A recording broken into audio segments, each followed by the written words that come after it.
What's good, you fucking nerds? It's your boy, Tard Kent. I am the man of STEELBOOK, and Criterion wants you to buy some shit from them, as they do every month.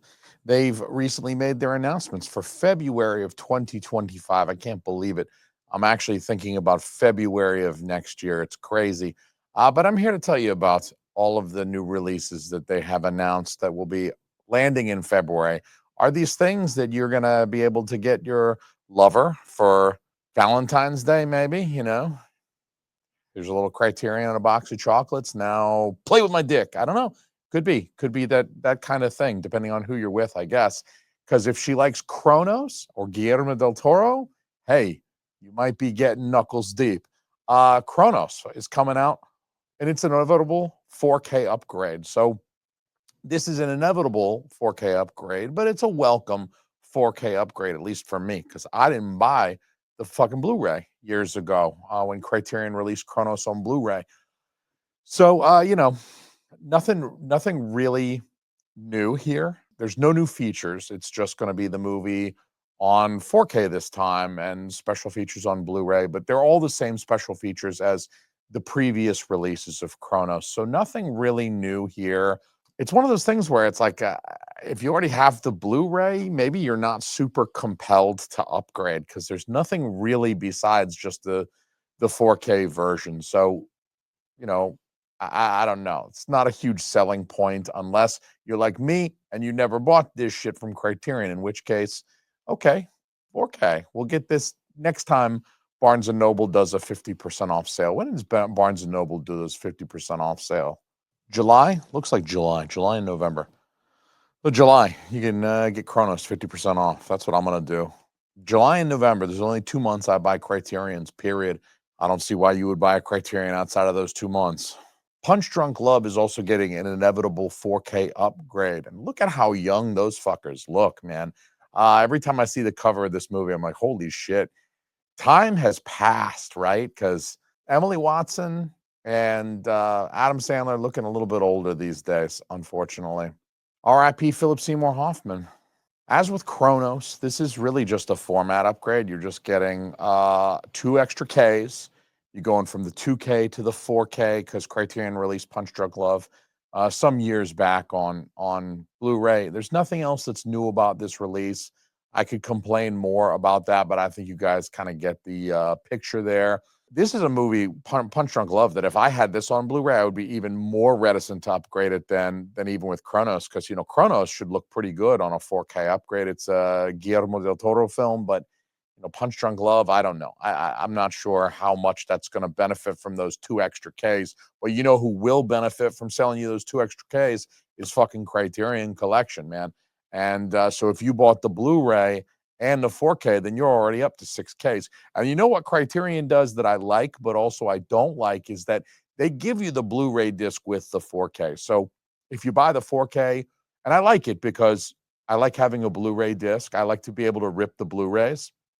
Thing about ripping 4Ks is they're like 20 gigs for the fucking file or larger. So I'd rather not rip the 4K if I'm going to rip a movie onto my computer, which I do. I'm sorry, FBI, suck my dick. I only do it on movies that I buy. But you buy a movie, it's nice when the 4K comes with a Blu-ray copy of the film as well, because then, you could watch it on a Blu-ray player if you need to, but also you can rip the Blu-ray. You'll still get a high-def picture quality on your laptop or whatever, but then you also don't have to take up like half a fucking terabyte with one goddamn 4K movie. And it's a little easier to find players to rip. It's a pain in the dick hole, but ripping Blu-rays is relatively much cheaper, much easier, and lower overhead on the file size. So I like the Criterion includes the Blu-rays, right? I put those to good use. Suck it, FBI. Get in line, all right, with the drug enforcement agency. Get in line right behind the DEA. Fucking FBI coming after me for... Get behind the guys who want to get me for the drugs and alcohol and firearms. I got drugs, I got alcohol, I got firearms, and I got pirated movies fucking all inside this compound basement I got here. So don't fuck with me, FBI. Live free or die, motherfuckers. And I don't even live in New Hampshire anymore. But what I am saying is that you got to feel like a numbnuts if you went out and bought Punch Drunk Love on Blu-ray in 2018 and you paid $25 for it or maybe $30 for it, because they're not if you bought it, maybe you got it on sale, maybe you got it for 20 bucks. But regardless, you spent 20 to $30 on the thing.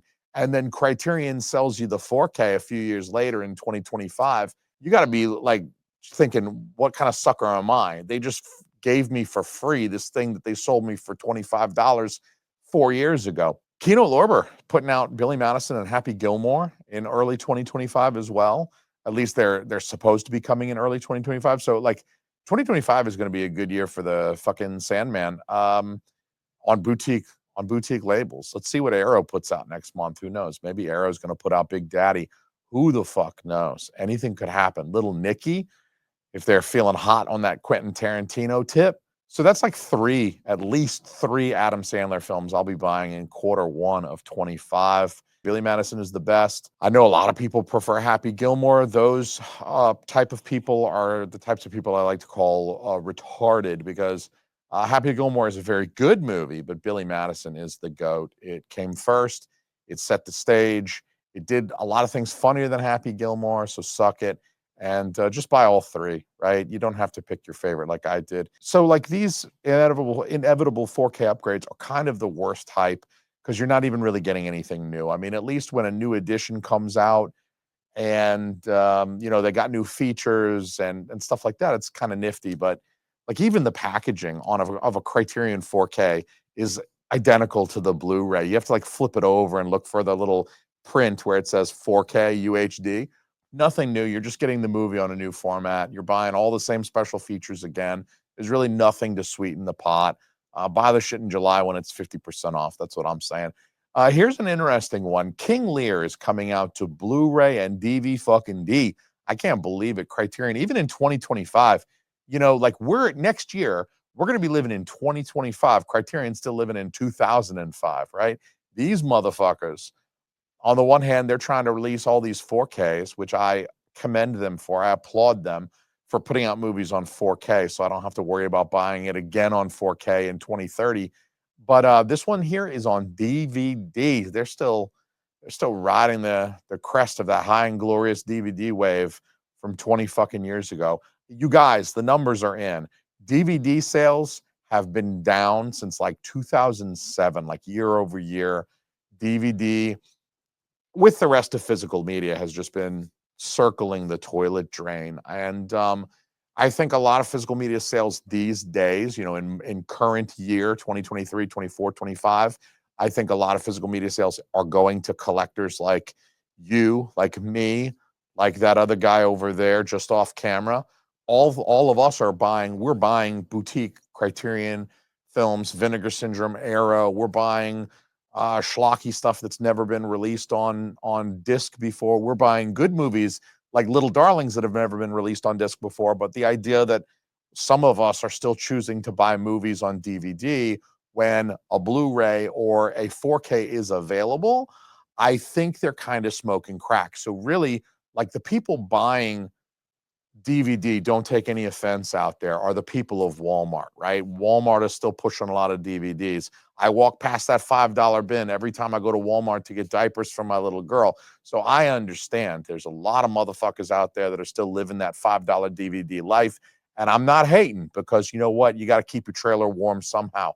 And DVD is the way to go, is at least what I'm told. But if you're given the option in a film and you can choose between 4K, Blu-ray, and DVD, those are your three format options for the same movie. Let's say Trick or Treat, which Arrow Video just recently put out on 4K. You have the option. You could buy the Arrow 4K. You could buy the Scream Factory Blu-ray, or I don't know. I don't think there's a DVD available, but let's say hypothetically there's a DVD available. Scream Factory put out a DVD, back in 2010 or some shit like that. So you've got a DVD that you could purchase. You've got the 4K. Obviously, you've got a Blu-ray. I could see why someone might choose a Blu-ray over a 4K. It doesn't make a lot of sense, but if you don't own a 4K player, you haven't converted to 4K yet, your entire collection is Blu-ray, I understand why you just want the 2Ks, because that's all your measly player will play. And, you're just scraping a few more pennies together before you can get the full 4Ks. But I just don't get why you would buy a DVD over a Blu-ray or a 4K, and unless you're like Walmart folks. And if you're a Walmart folks, then my guess is you are not buying King Lear, directed by Jean-Luc Godard, on motherfucking Criterion Collection disc. I'm just guessing. You're probably buying a $5 copy of American Sniper with Mark Wahlberg in it from 2007. That's my guess. I mean, maybe I'm working these hateful stereotypes, for which I apologize. I will burn in hell eventually for my hateful stereotypes. But what I'm saying right now is that I don't know why Criterion, who at Criterion is smoking all that crack that they're like, you know what? Not only do people want Jean-Luc Godard's King Lear, which is true, but it's Jean-Luc Godard after all. But then we're going to sell it on DVD for $15. That's the part that doesn't make any sense. Like, we're selling our boutique releases to serious collectors out there. Like, the DVD thing, all right, cool. Like, they know better than I do about their business, but I just cannot fathom why they're releasing DVD alongside Blu-ray and 4K in this day and age. It made sense in 2006. Doesn't make as much sense now, almost 20 years later. And I'll also say that I thought they'd run out of Jean-Luc Godard films to publish. I mean, it's like just when I thought they couldn't possibly have any other Jean-Luc Godard films. They've done them all, right? The Criterion Collection will politely ask me to hold their beer before, like, sauntering drunkenly up to my wife, grabbing a whole handful of her booty meat, and then like ripping off their trousers to reveal their dangling King Lear on DVD, no less. The music screeches to a halt at this party, right? I'm just imagining, they're out by the pool or something like that. The music screeches to a halt. Everyone silently stares at the Criterion Collection, eyes agape, mouth hanging open. Criterion Collection's filthy King Lear is still brushing uncomfortably against my wife's thigh. And then suddenly the whole party erupts. Like, the beat drops back in. Criterion Collection starts dancing and gesticulating wildly, flopping its King Lear all around in a triumphant display as the throngs of partygoers celebrate like it's 1999 and Prince is still alive. And there is no way that I can write a letter to Criterion asking me to sponsor these videos now. I don't think there's any way. In fact, I think this one is going to get me hit with a cease and desist. Guaranteed. Criterion's writing me. Their lawyers are like, they're typing furiously. I'm imagining some old typewriter, Barton Fink style, some typewriter, and they're writing a cease and desist to me right now. And that strange glimpse into my own sexual fantasy. Of course, the story I just told ends with my wife and I taking Criterion home with us to do Unspeakables. It's not even the weirdest thing that I'm about to say about this movie. This movie, King Lear, is a 1987 Jean-Luc Godard film. Of course, you already knew that, but it stars Molly the fuck Ringwald, that's okay. I didn't know she'd made a film with Jean-Luc Godard, and it's like the next year after Pretty in Pink came out. I don't know how she swung that one. She like walks off. I mean, she comes off of 3 like back-to-back years, 16 Candles, Breakfast Club, Pretty in Pink. Like, that's like 84, 85, 86. And then 87, I'm just going to go make a film with one of the grand masters of the French New Wave cinema, one of the grand masters of all French cinema of the last 2+ decades. And I don't know, man, it's just a testament to like how much juice Molly Ringwald really had in 1987. But I gotta admit, like, that's an extra selling point for me. I'm actually kind of down after finding out that Molly Ringwald is in this bitch, and I will probably pick this film up when they announce the 4K in 2027. Also coming in February from Criterion is Crossing Delancey in modern formats of 4K and Blu-ray. So you can get a Blu-ray release or you can get the 4K Blu-ray combo. And Crossing Delancey is a film that I'm hoping against all odds that I will love. It's a 1988 rom-com directed by the same lady who directed the Patrick Dempsey classic Loverboy. I don't know how familiar you guys are with Loverboy, but you better get right. Go watch Loverboy if you're not familiar already. That's a classic. This is directed by the same lady. So, I mean, to me, that's bona fides right there. But on the other hand, Crossing Delancey is a film about a then modern, modern by 1988 standards, Jewish broad who has to choose between a novelist and a pickle salesman. I'm not making that. I wish I was making that up. I wish I had the level of creativity involved in like that being part of the joke. I will also say that I don't like the movie poster for this one. I don't like the original movie poster. Don't bite your lip at me is all I'm saying. Like, don't bite your lip. I don't know. I don't know why. I don't like photos of people biting their lower lip, like doing that. It's just too intimate. I don't know. It's just the idea that you're gonna make uncomfortable eye contact with me, and it gets uncomfortable when you bite your lower lip, when you're like, I don't know why you gotta be biting your lower lip while you making eye contact with me. I'm gonna say, I did not consent to that. I don't like it. Please don't do that. If it was porn, it'd be fine. Bite your lip, roll your eyes back into your skull, make that stupid anime like ooh, ooh face or whatever the fuck you want to do. I will always make an exception for an orgasm, right? Porn, it's okay. But in a normal movie poster, don't bite your lip at me. It's just fucking weird. I don't like it. It's uncomfortable. I don't like it. Lady, I don't know you. Don't look at me and bite your lip at me. It's weird. Like, look, I'm an adult. I'm a grown man. Okay. I'm a father. I have a family. Don't give me that weird fucking look. It's uncomfortable and I don't like it. Okay. It doesn't work for me sexually either. It's not one of those weird things where it's weird, but like kind of turns me on. It's like weird and it kind of makes me want to like close that browser window immediately. It's dirty. So I don't know what I'm gonna do about this one, and I'm not sure about this film. A fucking pickle salesman, right? A fucking I wish I made that up. So this is either the funniest movie ever made, bar none, or someone has lost their goddamn minds. A pickle salesman. Honestly, part of me really wants to love it for that alone. Like that just sounds quirky enough that like, all right, I'll check it out for the pickle salesman. I like doing random shit. I'll check it out for the pickle salesman. Fuck it, I'm buying it in July. Performance is coming out in 4K and Blu-ray. You better buy it in 4K. This is a movie from 1970. It stars Mick the fuck Jagger. And I mean that literally because I think he's had sex with everybody, including me. Pretty sure I've had sex with Mick Jagger. And you can't even say that. You got to say Mick Jagger had sex with me. It was like there was no part of it that I was involved in. It was just him on top of me. I'll probably buy it just for Mick Jagger, but this is also the first film directed by Nicholas Roeg. Went on to make the absolute banger that is The Man Who Fell to Earth with David Bowie. Absolute one of my favorites. It's probably Roeg's high watermark, though he did continue to make films through the 80s and into the mid 90s, including the OG, The Witches from 1990, the one with Angelica Houston, where the witches are bad and they like turn the kid into a mouse or some shit. Fucking, he directed that, and he directed a movie about Mick Jagger getting on top of me. Roeg is also no stranger to the Criterion collection either. So Criterion has released his films Walkabout, The Man Who Fell to Earth, Insignificance, Bad Timing, and Don't Look Now, on top of this one, Performance. And who knows, maybe The Witch is coming later in 25 or 26. You never know. I won't put it past them. Also, somebody text me. Somebody send me a text. Please text my phone and remind me to pick up Insignificance because that film looks pretty fucking baller as well. I'm just going to pimp that one for half a second. So I don't really think you can go wrong with this film Performance because it should be at least weird enough to get high and watch as the good Mick Jagger intended. So if you are so inclined, as I am, to eat some mushroom chocolate and possibly weed and alcohol, then, you know, I think that's the way this one was meant to be consumed. So, motherfucker's 50 years older than me. Mick Jagger's 50 fucking years older than me. Probably outlived my ass as well. He's gonna be the first motherfucker to go 150 years.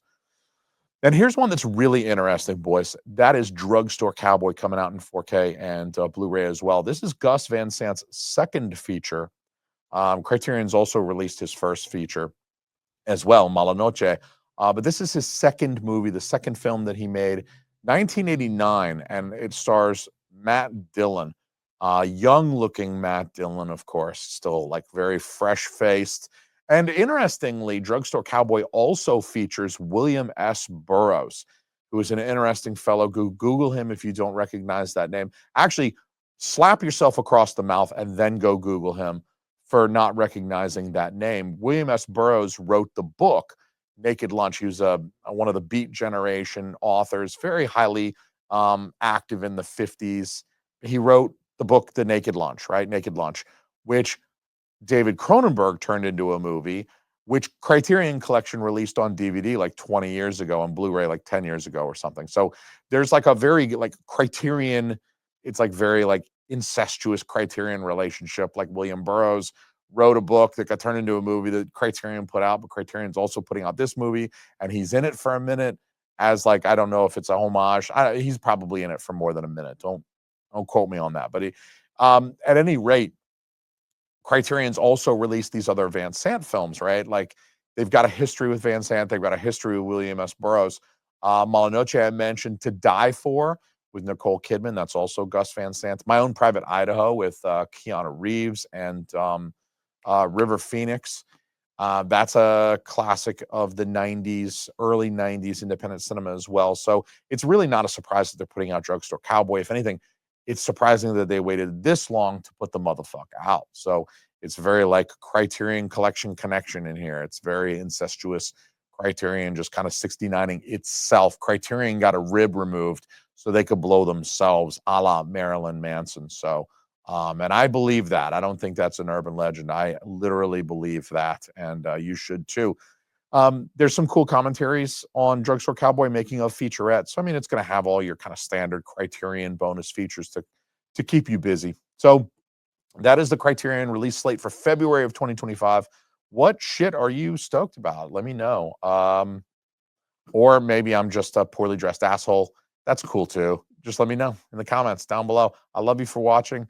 And do I still insist you slap yourself in the mouth for not recognizing the name William S. Burroughs. But I love you, even if you need a slap in the mouth. And I'll see you guys on the next one. Arrow's gonna release some shit, and I'm gonna talk about that on the next video. Peace, motherfuckers.